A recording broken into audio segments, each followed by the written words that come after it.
Mulai. Assalamualaikum warahmatullahi wabarakatuh. Waalaikumsalam warahmatullahi wabarakatuh. Salam sejahtera bagi kita semua. Puji syukur kehadirat Allah Subhanahu wa taala. Shalawat serta salam tercurah limpahkan kepada nabi kita Muhammad sallallahu alaihi wasallam. Kami dari kelompok 7 akan mempresentasikan tentang arbitrase sebagai alternatif penyelesaian sengketa bisnis.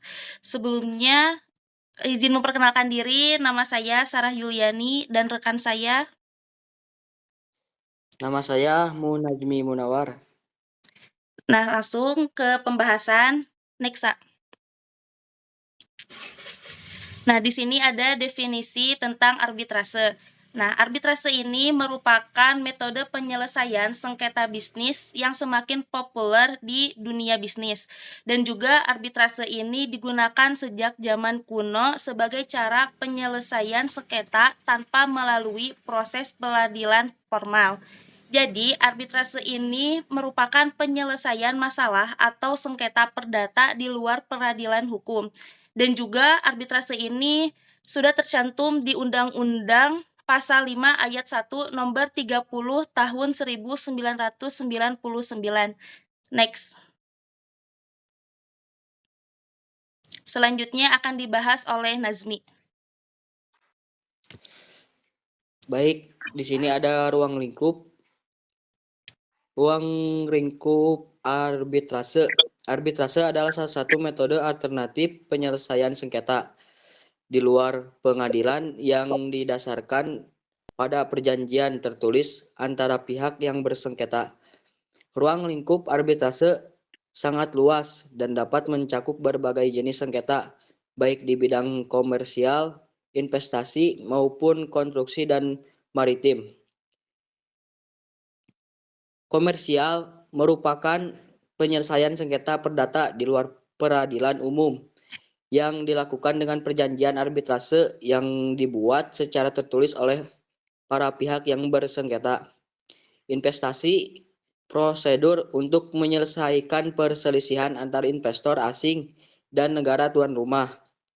Konstruksi dilakukan dengan berlandaskan pada perjanjian tertulis yang dibuat oleh pihak-pihak yang bersengketa. Maritim, cabang penyelesaian sengketa yang diakui dalam perdagangan dan perniagaan internasional. Baik, selanjutnya akan dilanjutkan oleh Sarah.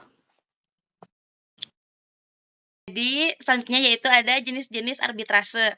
Jenis-jenis arbitrase ini dibagi menjadi dua. Yang pertama, ad hoc dan institusional.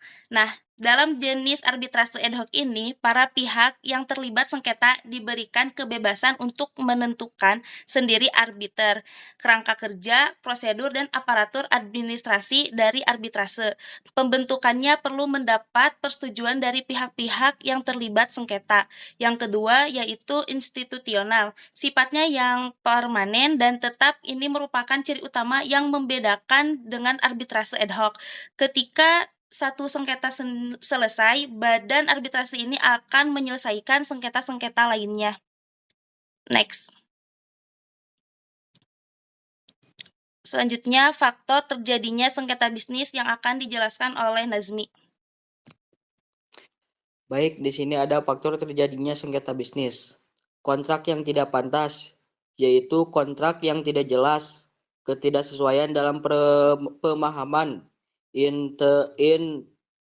interpretasi kontak dan menyebabkan perselisihan. Yang kedua ada persaingan usaha, yaitu praktik tidak fair seperti pencurian, rahasia dagang atau penipuan bisa memicu sengketa. Yang ketiga ada perbedaan pendapat, yaitu konflik dalam pengambilan keputusan di antara pemegang saham atau anggota tim.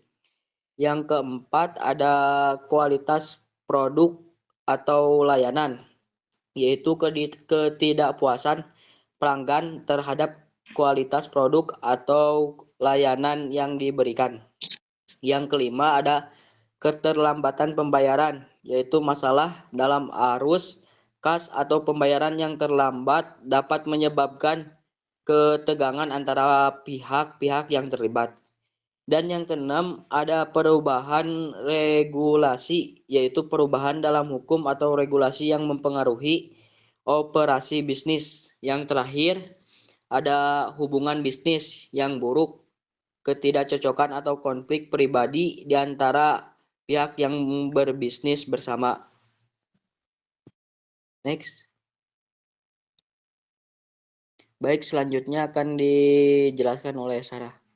Nah, proses penyelesaian sengketa bisnis yaitu dibagi menjadi dua. Yang pertama, litigasi dan non-litigasi. Nah, litigasi ini mekanismenya penyelesaian sengketa melalui jalan pengadilan, sedangkan non-litigasi ini di luar peradilan dan juga menggunakan lembaga-lembaga untuk menyelesaikan sengketa. Next. Nah, selanjutnya ada lembaga-lembaga penyelesaian sengketa bisnis yang akan dijelaskan oleh Nazmi. Baik, di sini ada lembaga alternatif penyelesaian sengketa dibagi menjadi beberapa jenis diantaranya, yaitu satu, konsultasi, yaitu suatu tindakan yang bersifat personal antara suatu pihak tertentu yang disebut dengan klien yang merupakan pihak konsultan. Yang kedua, ada negosiasi, yaitu saran bagi pihak-pihak yang bersengketa untuk mendiskusikan penyelesaian tanpa keterlibatan pihak ketiga. Yang ketiga, ada mediasi, yaitu cara penyelesaian sengketa di luar pengadilan melalui perundingan yang melibatkan pihak ketiga yang bersikap netral dan tidak berpihak kepada pihak-pihak yang bersengketa serta diterima kehadirannya oleh pihak-pihak yang bersengketa. Yang terakhir ada konsiliasi, yaitu penyelesaian sengketa dilakukan melalui seorang atau beberapa orang sebagai penengah yang disebut konsilator. Next.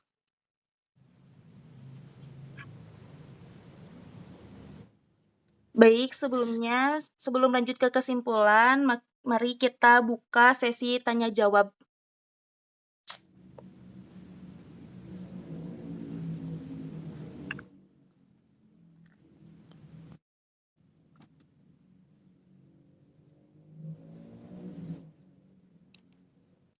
Boleh Fahmi sama Lulu?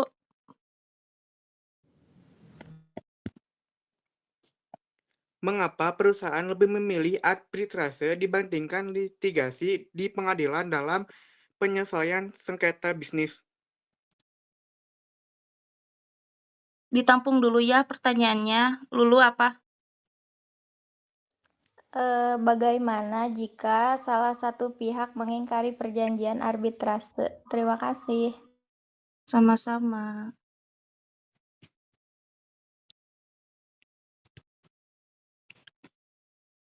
Baik, sebelumnya izin menjawab pertanyaan dari Fahmi. Kan mengapa perusahaan lebih memilih arbitrase? Nah, karena arbitrase ini dapat menyelesaikan sengketa dengan cepat dan juga biayanya cenderung lebih murah dibandingkan litigasi di pengadilan. Terjawab gak, Fahmi? Terjawab. Terima kasih. Sama-sama. Izin menjawab pertanyaan dari Lulu. Pertanyaannya, bagaimana jika salah satu pihak mengingkari perjanjian arbitrase? Ada konsekuensinya hukum. Pihak yang mengingkari bisa dikenai sanksi seperti denda atau putusan tidak menguntungkan. Jawabannya terjawab gak, Lulu? Terjawab, terima kasih.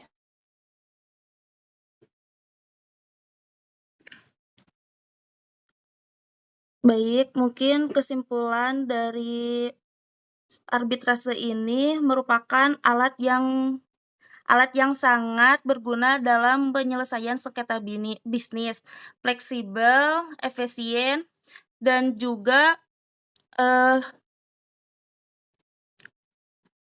arbitrase ini menjadikan pilihan yang menarik bagi banyak perusahaan. Namun, sebelum memilih arbitrase, penting untuk mempertimbangkan dengan cermat biaya, fasilitas, putusan, dan keberbedaan perjanjian arbitrase. Mungkin cukup sekian dari presentasi kelompok 7. Terima kasih atas atensinya. Wassalamualaikum warahmatullahi wabarakatuh. Waalaikumsalam warahmatullahi wabarakatuh.